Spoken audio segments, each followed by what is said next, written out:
everybody, how are you all? In fact, I'm sure you are loving my videos. And today's video is a very informative video on monetary policies of RBI, okay, and monetary tools. So this is good or a very good video for each one of you. Mostly economics जो पढ़ रहे हैं या जो लोग economics नहीं भी पढ़ते उनको एक बहुत ही ईजी और आसान भाषा में आज बताऊंगा मैं मॉनेटरी पॉलिसी होती क्या है. Let's start. First of all basically क्या होता है कि कोई भी कंट्री की इकोनॉमी को कंट्रोल करने के लिए दो लोग हैं. ऑफ कोर्स आप और मैं नहीं, वो दो लोग हैं central government and the central bank. जैसे कि इंडिया के केस में it is RBI, right. Central government जब कोई मेजर्स उठाती है उसको बोलते हैं फिस्कल पॉलिसीज, और जब आरबीआई या सेंट्रल बैंक ऐसे कोई मेजर्स उठाती है इकोनॉमी को कंट्रोल करने के लिए उसको बोलते हैं मॉनेटरी पॉलिसीज. अब ये पॉलिसी इंप्लीमेंट करने के लिए वेदर इट्स फिस्कल पॉलिसीज या मॉनेटरी पॉलिसीज कुछ टूल्स की ज़रूरत है. जैसे एक कारपेंटर, प्लम्बर, इलेक्ट्रिशियन के पास अपने अपने टूल्स रहते हैं, वैसे गवर्नमेंट, सेंट्रल गवर्नमेंट के पास फिस्कल पॉलिसी के लिए टूल्स हैं, आरबीआई के पास मॉनेटरी पॉलिसी के लिए अपने टूल्स हैं. आज का video is only about monetary policy RBI, not the fiscal policy. वो बात की वीडियो में. If you like it, if you understood what ever I said in today's video, तो कमेंट में ज़रूर लिखना, मैं इमीडिएटली फिस्कल पॉलिसी का भी वीडियो लेके आऊँगा. Okay, come on, let's start it quick. Will be quick, short, but very simple and easy manner, right? Okay. अब RBI, reserve bank of India, इनकी एक मॉनेटरी पॉलिसी कमेटी रहती है जिसको आप लोग कभी पेपर में पढ़ना एमपीसी बोलते हैं, जो बाई मंथली मिलती है, मतलब एवरी 2 मंथ्स में एक बार ये मिलती है. ये लोग क्या डिसाइड करते हैं, इकोनॉमी को कैसे कंट्रोल करना, इकोनॉमी कैसे चल रही है. अब इस एमपीसी में 6 मेंबर है. कितने? 6. उसमें से 3 आरबीआई के होते हैं और 3 सेंट्रल गवर्नमेंट ने अपॉइंट या नॉमिनेट किए हुए. 3 आरबीआई में से एक तो अपने आरबीआई के गवर्नर रहते हैं जो कि अभी है शक्तिकांता दास. ओके. अब ये लोग करते क्या है, इकोनॉमी को कंट्रोल करना है, क्रेडिट को कंट्रोल करना है, तो क्या करते. तो इनके पास बहुत सारे टूल्स है. So let's study what are those tools. सबसे पहले आता है बैंक रेट. बैंक रेट एक सिंपल है. अब इस एग्जांपल के आज की वीडियो में उसको इजी करने के लिए हम लोग अज्यूम करते हैं कि आप सब लोग जो मेरा वीडियो देख रहे हो आप लोग कमर्शियल बैंक्स हो, आप लोग आईसीआईसीआई, एचडीएफसी, एसबीआई सब हो, प्राइवेट और क्या बोलते हैं उसको, गवर्नमेंट बैंक्स. और मैं, because I am giving the video, I am the RBI, reserve bank of India. ये एग्जांपल ध्यान में रखना और चालू कर देते. ओके. अब आप सबको कमर्शियल बैंक को आरबीआई से लोन चाहिए. हर एक कमर्शियल बैंक को पैसा लगता ही है, ज़रूरत पड़ती है, सिर्फ हमको मतलब लोगों को नहीं, बैंक्स को भी पड़ती है. एंड बैंक्स उनको लोन देती है, आई मीन आरबीआई उन बैंक्स को लोन देती है. तो जिस रेट पे आरबीआई कमर्शियल बैंक्स को लोन देती है, the rate at which RBI gives loans, या you can say the commercial banks, I mean you all borrow from RBI, that rate is called bank rate. Simple. Number 1 tool.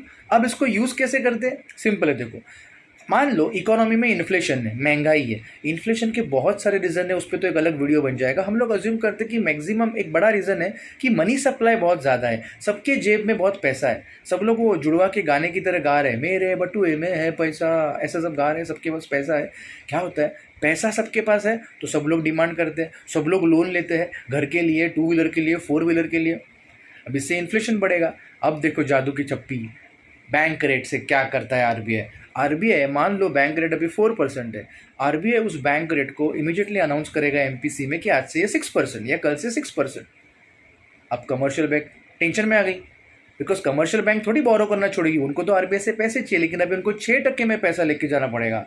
What will it do, it will take, but वो उसको recover कहाँ से करेंगे, of course from the general public. So now general public को भी interested भारी पड़ेगा, तो अभी लोन्स लेना कम हो जाएगा.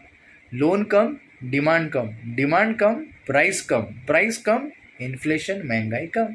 आरबीआई ने एक बैंक रेट घुमा के इन्फ्लेशन कम कर दिया. अब डाउन द लाइन ऐसा हो सकता है, बिकॉज डिमांड कम हो गया, शोरूम्स शोरूम्स बंद पड़ गए, दे आर क्लोज्ड. फैक्ट्रीज में लोगों को निकाल दिया गया, वर्कर्स को निकाल दिया गया, क्योंकि डिमांड ही नहीं है ना. रिसेशन आ गया. अब नो इश्यूज, बैंक रेट को फिर उल्टा घुमाएंगे एंटी क्लॉकवाइज. अब बैंक रेट को 4% से 2% कर देंगे. कमर्शियल बैंक्स खुश हो जाएगी, उनको सस्ते में मिल रहा है आरबीआई से पैसा, तो वो लोग भी वो पास इट ऑन करेंगे अपने कस्टमर्स को, अपने कंज्यूमर्स को. एंड अगेन लोन बढ़ेगा, डिमांड बढ़ेगा, एंड रिसेशन में से कंट्री बाहर आ गई. Easy. Second is open market operations. पहले तो मैं उसको आपको डराता हूँ उसका इकोनॉमिक वाला इंग्लिश लैंग्वेज बता के. What is open market operations. Economics की बुक में आपको दिखेगा कि the deliberate buying and selling of government securities by the central bank with the commercial bank is called open market operations. बाप रे बाप, कितना बड़ा डेफिनेशन। सिंपल चीज़ है, आप लोग कमर्शियल बैंक हो, मैं आरबीआई हूँ, ठीक है। बाहर बहुत इन्फ्लेशन है, मुझे क्या करना है, आप लोगों से कमर्शियल बैंक से पैसा निकालना है, निचोड़ना है। I have to just drain out liquidity from the banking system. I मतलब आरबीआई, राइट। अब ये ओपन मार्केट ऑपरेशन से मैं वो कैसे कर सकता हूँ, सिंपल चीज़ है। मैं क्या करूँगा, आपसे पैसे लेना है ना, I will sell, RBI will sell its government securities to the commercial banks, right. अब मैंने क्या किया, आरबीआई ने सेल किया, तो सिक्योरिटीज किसके पास चली गई, आपके पास, कमर्शियल बैंक्स। और आपसे पैसा किसके पास आया, मेरे पास। तो आपके इधर के फंड्स कम हो गए, कमर्शियल बैंक्स के फंड्स कम हो गए। Now commercial banks are not in a position to leniently just keep on disbursing loans.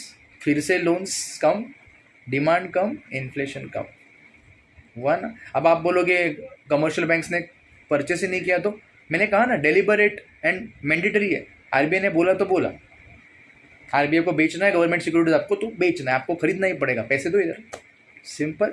Same way recession चल रहा है, अगर रिसेशन चल रहा है उल्टा रहेगा, RBI will purchase government securities from the bank.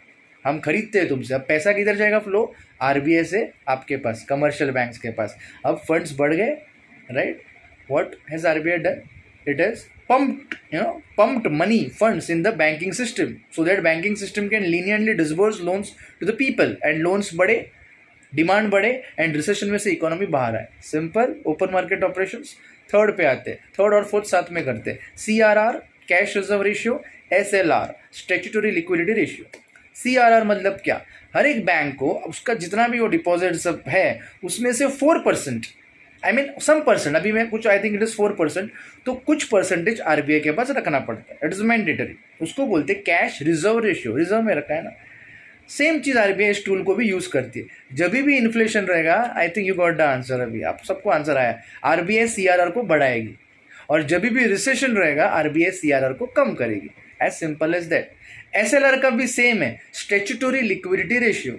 जब भी इन्फ्लेशन रहेगा एसएलआर रेट को बढ़ाएगी, रिसेशन रहेगा तो उसको कम करेगी। As of now for your knowledge SLR is 18%।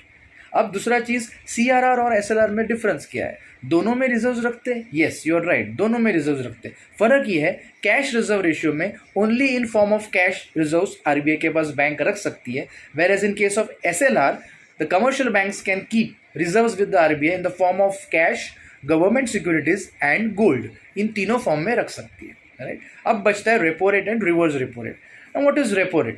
Repo rate stands for repurchase agreement. I know it should have been repo, REPU, but it is repo, repurchase agreement. अब इसमें क्या होता है, सेम है बैंक रेट की तरह, commercial banks को RBI से बोरो करना है। सिर्फ इसमें इतना है, कमर्शियल बैंक जो है गवर्नमेंट सिक्योरिटीज की अगेंस्ट, या गवर्नमेंट सिक्योरिटीज आरबीआई को सेल करके पैसे लेगी।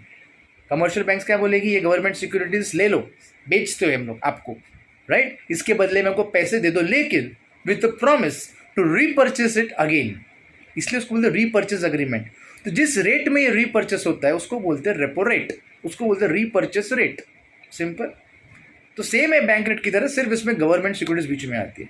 What is reverse repo, inflation बहुत है, आरबीआई को अगेन सिस्टम से पैसा ड्रेन आउट करना है, तो आरबीआई बोलेगी मुझे बैंक से पैसा चाहिए, तो आरबीआई क्या करेगी, अपने गवर्नमेंट सिक्योरिटीज सेल करेगी कमर्शियल बैंक्स को, और पैसा किधर आएगा, आरबीआई के पास, right, but with the promise that we will repurchase it from you at a rate. This is called as reverse repo, this is called as reverse repo. तो my dear friends, repo rate and reverse repo rate भी वैसे ही function करते हैं। Inflation में repo rate को बढ़ाते हैं, recession में कम करते हैं।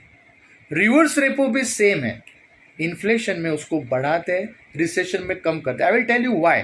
रिवर्स रेपो मैंने आपको क्या बताया, आरबीआई आपसे पैसे लेती है ना, मेरे पास दो करके, अभी रिवर्स रेपो मान लो 3% है, कितना है, 3% है रिवर्स रेपो। मैं आपको बोलता हूँ कमर्शियल बैंक है, आप मेरे पास पैसा रखो, give me money, I give you government securities. कौन से रेट में, कितना रेट मिलेगा आपको, 3% नहीं 5%। तो आप लोग तो मेरे पास ही रखोगे ना, आपको ज़्यादा मिल रहा है, सब लोग मेरे पास फंड्स रखोगे, right. So I am giving you at a higher rate, that is reverse repo. I think I have tried to make it very simple. So these are the monetary tools which are used while implementing monetary policy by the MPC, monetary policy committee. अकेला governor नहीं करता है, ये पूरी ये 6 जन मिलके करते हैं. तो I hope you understood economy को कैसे हैंडल किया जाता है. These are all smart people, बड़े बड़े इकोनॉमिस्ट है ये लोग, right. They know how to implement those rules. And अगर आपको ये वीडियो पसंद आया, आपने लाइक किया, सब्सक्राइब किया, कमेंट किया, तो मैं आपके लिए एक अलग वीडियो लेके आऊँगा on the fiscal policies. Government क्या क्या पॉलिसीज टूल्स यूज़ करती है इकोनॉमी को कंट्रोल करने के लिए. Thank you.